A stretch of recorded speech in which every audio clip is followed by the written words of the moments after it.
Season 1, Episode 12. Welcome to Forever Break Podcast.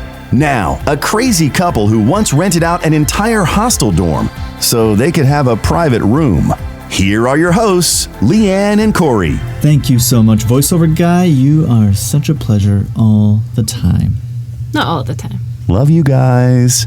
Okay, on this episode, we are talking about self-expression. Express yourself. Dun, dun, dun, dun, dun, dun, dun, dun. I knew that just came into everyone else's head. Come on. We're going to be talking about different things, answering questions like how do you express who you are, how it's important to have an outlet for your personality, feelings, and opinions. What are some things that you can do? The arts, dance, music, writing, sketching, and more on that with this episode's guest, Francis Theo. Yeah, be sure to check out foreverbreak.com as always because we are going to have deep dives, guys. We like to dive and we like to dive deep. Quick quote. When nobody else celebrates you, learn to celebrate yourself. When nobody else compliments you, then compliment yourself. It's not up to other people to keep you encouraged. It's up to you. Encouragement should come from the inside. By Jay Shetty. You're my boy, Blue. You're my boy. I'm encouraging you. Thank you. You're welcome. Focus on. So we're focusing on self-expression. Do you ever stop to think about how you express yourself to others, Leanne? I do. No, actually, that's a lie. I don't. Ever. Maybe you'll start. Maybe I will now, being mindful. But each of us are unique individuals, and therefore we have unique ways in which we express the way we see and feel the world. There are also varying levels to this. Performers, such as musicians and actors, they find it easy and sometimes necessary to express themselves, whereas many people struggle to find an outlet. We also tend to be more willing to express ourselves to close friends and family, while we are less willing with strangers.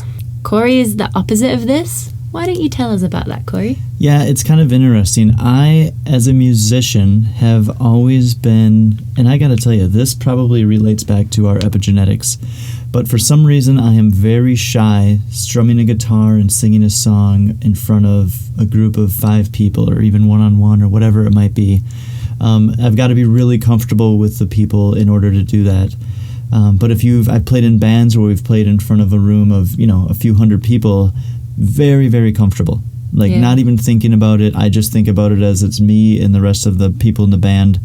And for some reason, that just is the way that I am, and I can't quite explain it. Yeah, I remember trying to get you to play for me the first time. I was actually like, what's wrong with him? I've seen videos of him playing in bars and stuff. Got issues, man. Got issues. Well, self-expression, it happens all the time in subtle ways, and we all do it. Even if Leanne thinks she doesn't do it, she is thinking about it because she looks fabulous all the time when she goes out, and she's putting some thought into looking that way. Especially right now in my hoodie and my tracksuit buttons. So some common ways that people express themselves: they're sharing details about their day and how it made them feel, wearing an off-trend or outdated item of clothing not to be cool or unique, but just because they like it, like my corduroys.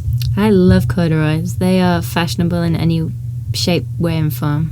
It is and always has been my third favorite fabric. Your third? Ooh, yeah. You have a list. Going back to the musician stuff, if you see somebody just playing the guitar on the street without a hat, cup, or other container set up to take donations. Or perhaps yelling to express their frustration about traffic or other hindrances to getting from A to B. Yeah, employing body language, either consciously or unconsciously, that tells you exactly how someone feels about him or herself, whether it's tall and proud, slumped and defeated, or anywhere in between. So the best way to practice artistic self-expression, is to practice. Draw, play music, take photos, whatever it is that you do to express yourself, just make a point to do it regularly. Yeah, art is probably the best known form of expression, but what the hell is it? It's defined as the taking of an internal impulse, a personal vision if you will, and through self-awareness putting it into external form. Writing, acting, painting, dancing, it goes on and on. These are the wings upon which artists have flown from time immemorial. Ooh, very deep. Very whimsical. Yeah. Anyone who has been to an art gallery will notice different styles adapted by different artists. Artists like Pablo Picasso dramatically changed his individual style over the length of his career, which really reflected his personal journey and inner turmoil. Art is often used by psychologists as a form of therapy to help patients visualize and express their feelings, but we don't need to suffer to benefit from this. Anyone can do it, and you can have a lot of fun. I think Picasso was also evolving as a human, but at the same time maybe starting to dabble with some hallucinogens. Yeah, I here can and see there. that That'll in his visions.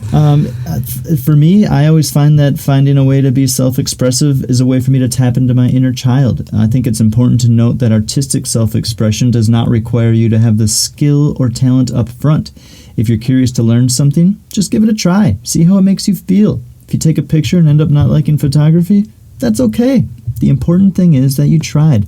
Now, try something else. Digging deeper. So I guess with modern time, right now, what you mentioned photography, is social media a way to express yourself? Yes, there's a vast argument about this, about is social media a way to actually, towards self-expression. We've got a couple of arguments from both sides. I mean, I know just off the bat, I love to take photos, especially when I'm traveling and stuff, and I actually use my Instagram as a way to express my photography, I guess. Mm-hmm. And your rad editing skills? And my rad editing skills, Although, of course. if you look at her Instagram, which you should, the one thing that we'll say about Leanna, she's very good at keeping it. She doesn't make it look super doctored up.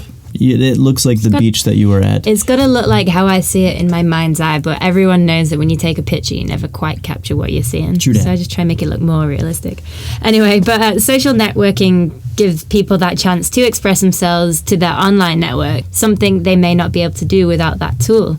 And I guess social media is about sharing our lives with others and connecting with others who think like us. Yeah, it's a convenient form of self-expression in that each post or tweet you send is either an original idea or a meme you created, a picture you've drawn, or a poem you wrote. Or there's other shareable bits of information that inspire, motivate, or excites you, like quotes and things like that. Or perhaps celebrating an accomplishment, such as getting a new job or graduating from a university. Leanne, give me some arguments against social media. Well, against that, we have many people begin to express themselves online and become adept at doing so. But quite often, people lose their skills of self-expression in the non-digital world, which I can totally see. I mean, the amount of times in my town growing up that, you know, you'd meet someone from a different school on MSN or something. You kind of know of each other, and you see them in the town on the weekend, and they wouldn't be able to say hi to you. I'm a fossil. I don't know what MSN is. Oh, really? A fossil you are, darling. There's also a sense of anonymity, and trolls are willing to say something critical online that shreds an individual's self-esteem that they probably wouldn't say in real life. Like calling you a fossil? Keyboard warriors. Keyboard warriors, go away. We hate them. It's really easy to portray just an idealized, filtered version of yourself online, so others like you, or to get more engagement, obsession with likes, that kind of thing, friends don't get to know the real you, which really defeats the whole purpose. You're expressing yourself to be the real you. I think a lot of times when people are online, they're expressing this image that they have in their heads of who they really are, or maybe who they want to be. For sure. The amount of times I've had people say, oh, I love your travel photos, and I'm like, yeah, but you understand I had the shits in a moving train about 10 hours before I took that photo. Well, it's not all peaches and cream, you know? TMI. I don't know what that means. But if you are going to compare yourself against other people who seem to be doing better, it's easy to feel inferior and to be put off from expressing yourself. Yeah. Social media may be helpful for some people, but practical concerns like security, privacy, and employers, both present and future, checking your profile keeps many from truly expressing them true selves. When we combine the concepts of self-expression and art, the most important thing to take home is that you do not need to be a professional artist to get a sense of satisfaction and communicate your inner life. You can never be too old or too young to learn a new skill. So if the goal is to communicate what you're feeling, is there really a right and wrong? I don't think so. I mean, like I always fall back on, I think the only failure is not trying. Yeah. If you try something and you fail at it, at least you tried. It's not really a failure. You gave it a shot. The haters are going to hate no matter what you do. Exactly. Let's explore this idea a bit more and talk to someone who can help us to learn. With that, let's get to our guest, Francis Theo. Interesting interview. Francis heralds from Singapore and has been able to share his passion for sketching all around the globe. He's part of several sketching clubs and teaches sketching classes. So, welcome, Francis. Francis, thank you so much for being here with us. We really appreciate your time and just being in very warm Singapore and the opposite of us in the north woods of Wisconsin. We're so thankful and just wondered, how are you today? I'm very well, thank you, and thank you for inviting me. Absolutely. Our pleasure. So thank you so much for being here. You are a sketcher, a designer, I believe an interior designer, and just an overall instructor of the arts. What has led you to this field, and how has a life working within the arts impacted you? I was in the interior company for a couple of years. I have worked in departmental store as a visual merchandiser. And after that, couple of years of working, I feel a bit tired. I said I want to do something for myself, so I quit my job and to take out sketching as to pastime. Nice. Well, that's really great. What were your parents artists or something like that, or did you just kind of jump into this and find a passion for it yourself? No, none of my family member are artistic. I just jumped into it when I was a kid. I loved drawing, so I was scribble on the wall drawings and all these things, and get a lot of beating from my mother because I to them it's just like vandalizing. Yeah. It's just a way to express myself. But during my time, the concept of being an artist is doesn't exist in their mind. They just want you to study well, and when you grow up, you get into a proper job. They don't think artist is a job. No. Little do they know it really is, and it's a hard one at that as well. Yeah, definitely. And how much time? It's true. Yeah. And how much time do you spend each day expressing yourself through the art that you do? So how much time do you spend sketching or thinking about sketching? Okay. It varies. Sometimes I spend about an hour. Sometimes if I'm in a mood, I can spend about 3 to 4 hours sketching if I'm outside, when the weather is nice and my mood is in a good mood, and I can spend like half a day sketching outdoor. Yeah.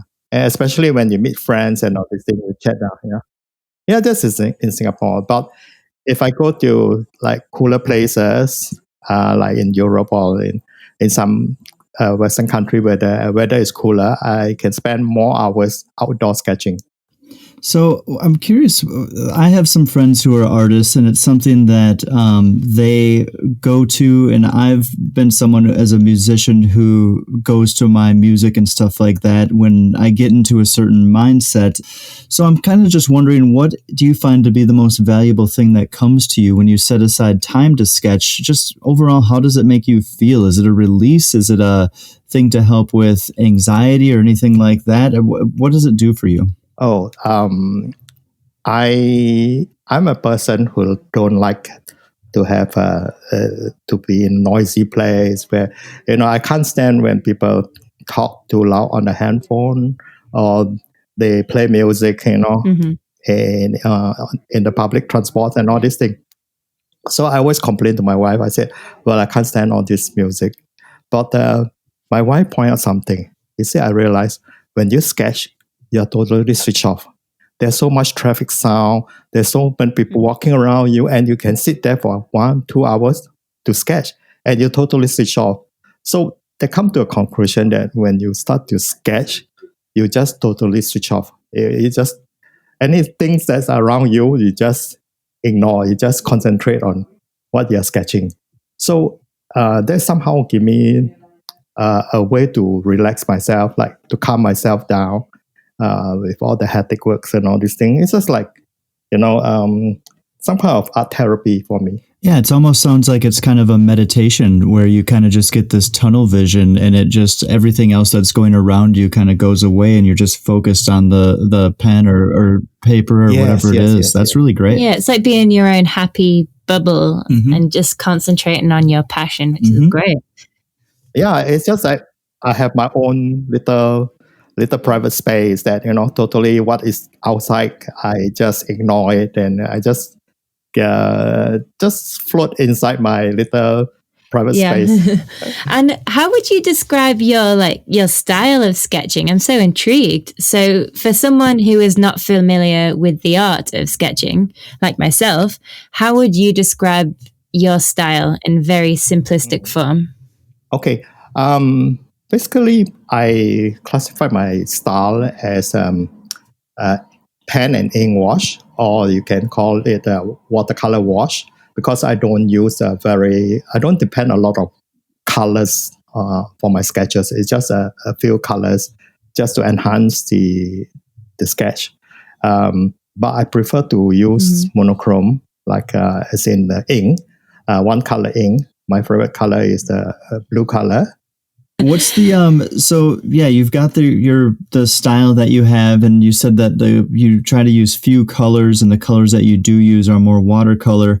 What materials are you usually using? Are you using ink, pencil, charcoal, chalk, and is there a reason why? Do you have a preference? Okay, my preference is I'm using ink and fountain pen. Okay.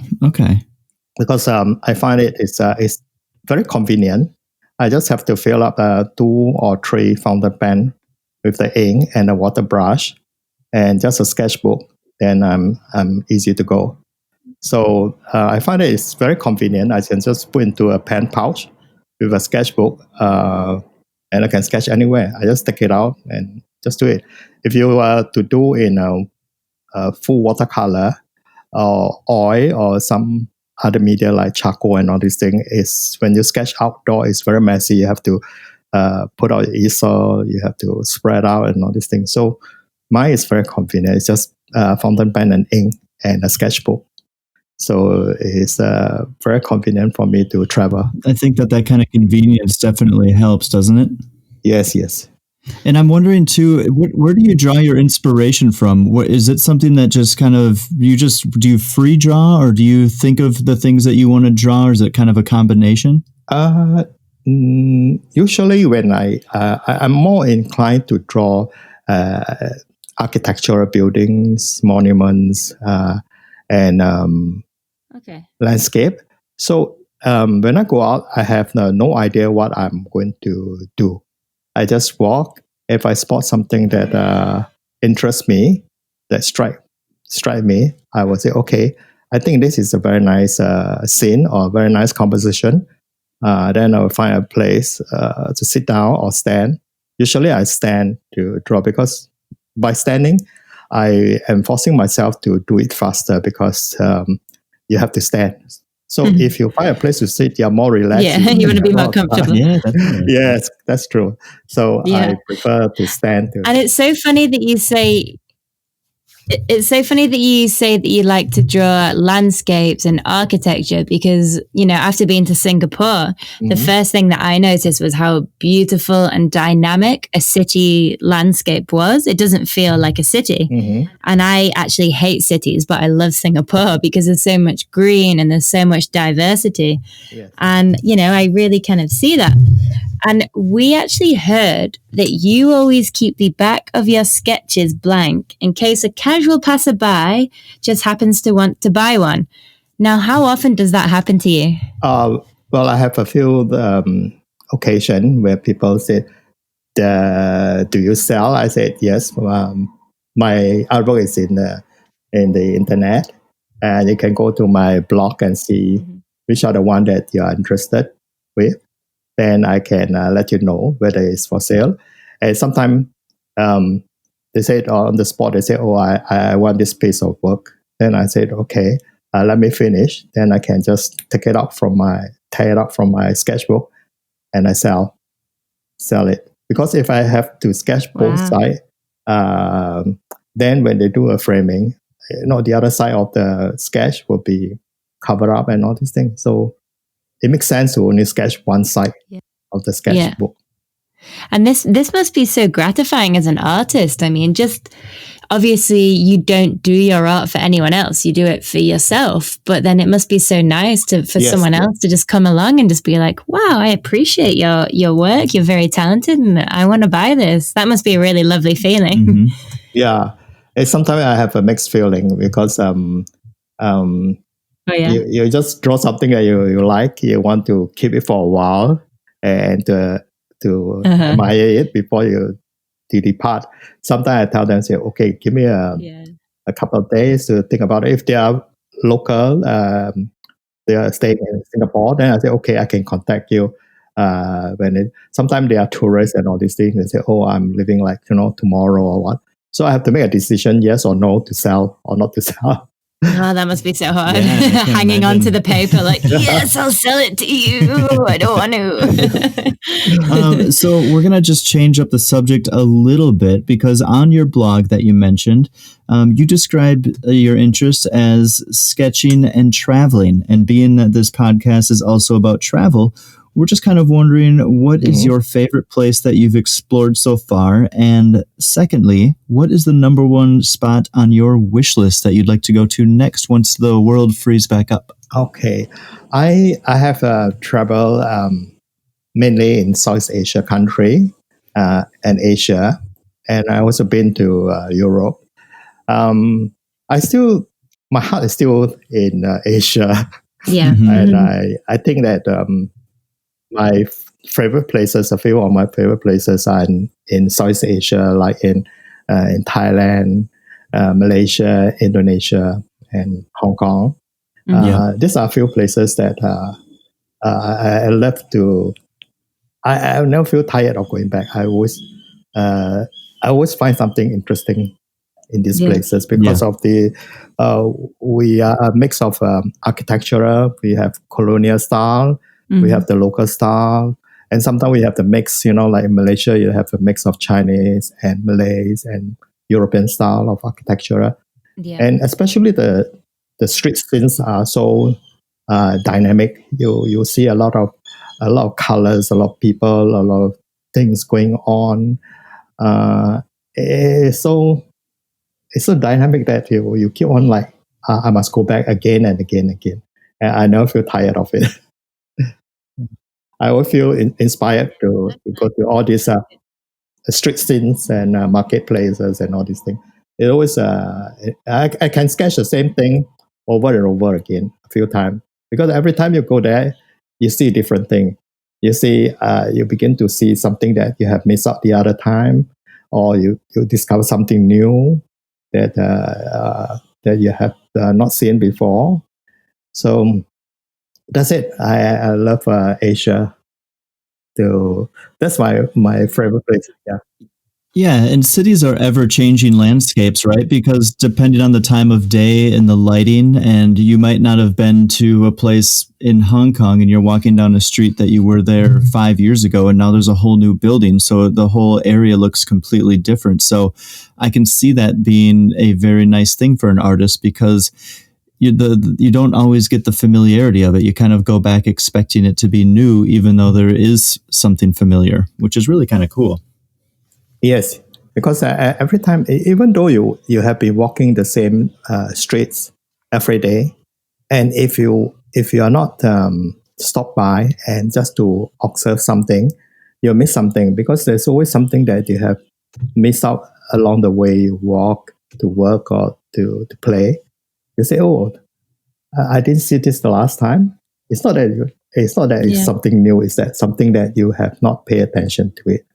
That's why you always discover something new. See, this is why I really like to watch movies over and over again.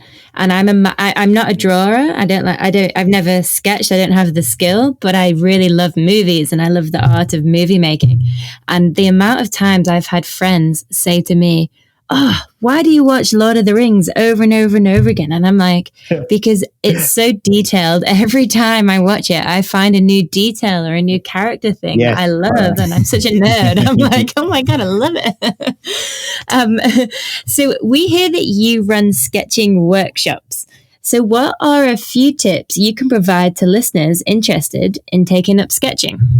Okay. I have a lot of people come to me. They will tell me that, oh, I can't draw and all these things. I say, no. Everybody is a born artist. It's that how you express yourself. It's the way you look at things and the way you put into drawing. So I always tell them that start with something small. A sketchbook, like a A5 size sketchbook, and you can use a pencil or pen or anything that you're comfortable with. Just draw something that you see, and from that, from a small little thing, you just plot out a drawing. You can draw like if you see a cup, you want to draw a cup, that's fine, you draw a cup. Then the next time you say, oh, I add a saucer to it, then I add something to it. Then as you go along, you begin to build up confidence for yourself. And when you are ready, you just go out and sketch something, a street scene or anything. You can sketch something very simple, just draw some block drawing. Mm-hmm. And as you go along, you have more confidence. Then you come into details and all these things. You might not get the shape right or correct in the first place, but it's okay. But there's a few things that you have to keep in mind is the proportion of the thing, the lights. You must know where is the lights and shadows and all these things. Once you get the lights and shadow in position and the proportion of things, then you slowly build up. Then you are more confident. Then you go into more detail. As you go along, you will improve. So I always tell people that start with something small, like an A5 sketchbook, something very comfortable with. You can start with a ballpoint pen, a pencil. I always tell them to use a gel pen because the pencil you have to keep on sharpening your pencil. A gel pen, just take out, then you just draw. I say don't be afraid to make mistake. Whatever mistake you make, you learn. So if you don't get the line straight, it's okay. Yeah. You just go over it one more time. So it become a double line or triple line. It become a kind of texture that you're creating. So nobody is going to tell you that, hey, your line is not straight. In the first place, you're not doing architecture drawing, so you don't have to worry about your lines are straight or not. So long as somebody knows that there is something that you're trying to represent, that's fine. Well, that's it, right? That's it about art, is that it is a projection of your artistic nature. It's a projection of your creativity. So there is no wrong or right answer. If you look at Monet or, any of these classical artists, so much of their work is so abstract. And if you look at it, you're kind of like, that sometimes you're like, yeah, that doesn't make any sense to me. But, I guess that's what art is all about, isn't it? Is just expressing yourself. Yeah. And I think it's a really good piece of advice to give, to just tell people, don't necessarily worry about going out here and drawing this big, grand building or cityscape or whatever it is that you want to draw. Just a small portion. Just start with something small, and that'll just slowly probably snowball into more of a just something that you'll just get better over time. And I just really like that. I think that's really good advice. So thank you for that. Yeah. It's like I told my grandson, I said, when you look at the trees and the leaf, what color do you see? He said green. One day I brought him to the park. I picked up a leaf and I turned over the leaf. I said, what color is this behind the leaf? He said, it's kind of red color. Then I picked another dead leaf, a dry leaf. I said, what color is this leaf? He said, brown. So I said, well, there are so many colors to the leaf. So any colors you draw, a tree or anything, you just put any color. Nobody is going to tell you that, oh, the leaf is not blue. So you can tell them that, don't do. There are some trees that have blue leaf, and depend on the lights and all these things. Sometimes you look at things, it's like bluish to you. So I told him that there is no right or wrong in art. Whatever you see, you believe, you just draw what you see. Yeah. So this is I really like that. To encourage somebody who are starting to draw something or starting to draw, you don't discourage them, you encourage them. So you don't tell them, oh, this is wrong and this is not right. So you just discourage them from going further. So you should encourage them to explore and to, sometimes you have to point out what you see and all these things. Then they become, arouse them to go into deeper and they want to explore more about art. Exactly. And a second point, if any of our listeners happen to be colorblind, who cares? Draw a blue leaf, draw a yellow leaf, draw whatever you want, because it's whatever you see. Yeah. All right. Draw a blue leaf yellow and tell us it's blue. We don't care. Exactly. Okay, one question. I have not answered you one question. Okay, what is my dream list? The country that I want to go and sketch Yeah. Yeah. is Cuba. Ooh, Cuba, okay. Havana. I like that answer. I completely understand I that. really want to go there. Every picture I've seen from that place, and it's usually like a picture of a street, car. and it's a car on a street or something like that. And I completely get where you're coming from. Yeah, because- it's very classic scene of the retro Yeah. style in the 60s and all these things. Everything is seen unspoiled and it's real, Yeah. it's there, you see. So there's the ultimate place that I want to go and sketch one day. I is Cuba. really like Yeah, that real decision. untouched And beauty. if you end up in Cuba, you just let us know because that is on our wish list too. Yeah. Maybe we'll come meet you there. Great. Yeah. Francis, thank you so much. We really appreciate your time and just your knowledge and just kind of educating us a Yeah. little bit about and our audience about what you do. So And inspiring us. thank you so much. Welcome. Bye-bye. Interview digestion. Well, it's always so nice to get like real talk with an artist and just trying to get like a little bit of a glimpse inside of their head. And I really like that he goes and just starts walking with his sketch pad and doesn't really know what he's planning to draw that day. I think that's the perfect example of this, of just create some time in your life, in your world, to just free up that artistic side of your brain. It's just an amazing thing, and I think that it's one of those things that, you know, the more you do, the more you practice it, the more regular that it becomes. Leanne, at the beginning, you were kind of talking about how you don't have anything. Yeah. Have you thought of anything now that you use to express yourself? Yeah, I mean, like we said, like photography, the way I dress, even at the moment cooking. Yeah. I'm every night in this quarantine that's happening currently, I am cooking up a storm. What about Things- your video editing? And video editing as well, actually. Yeah, that's very true. I can just list them forever with you Oh, because come you on. express yourself in so many ways. Like That's a what? good thing. Like what? Huh? No, I'm not going I to need list more. anymore. We're good. As long as they're good. Keep giving me compliments. Come on. Take it further.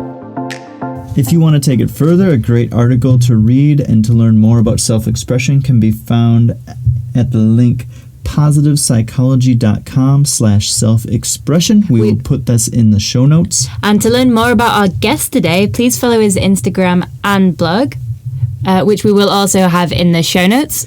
Yeah, we also encourage you just to go ahead, write, draw, photograph, or anything really that suits your fancy. Just create and tap into that inner child and have some fun with it. There are no rules, guys. If you want to send us what you have created, we'd love that. Check out foreverbreak.com to learn how to get a hold of us. Or tag us in your Instagram post and we'll be able to see all the work. We will troll hard. He means Corey will troll hard. Thank you for joining us for this episode on self-expression. We hope that you've taken something away from it there, and if you did want to check out any of Theo's really cool artwork, you can find him on Instagram with the Instagram tag @TheoFrancis2. On episode 13, we are going to be exploring mindfulness and the media. We all know how much the media influences what we are seeing and hearing, but how much of that is actually accurate? We are also going to be dipping into the world of the media with an interview with Chuck Jaff, who has spent many years working as a journalist. Chuck has even been threatened to be sued by a president of the United States for uncovering some truths. If that isn't a sign of successful journalism, then I don't know what is. Thank you as always, and take it away, voiceover guy. Thanks, guys. Subscribe now to the Forever Break podcast on your favorite platform: Apple Podcasts, Google Podcasts, Spotify, Stitcher, and more. If you enjoyed this episode, help us out and leave a 5-star review. And remember, you can find all the juicy details discussed in this episode in the show notes at foreverbreak.com/podcast.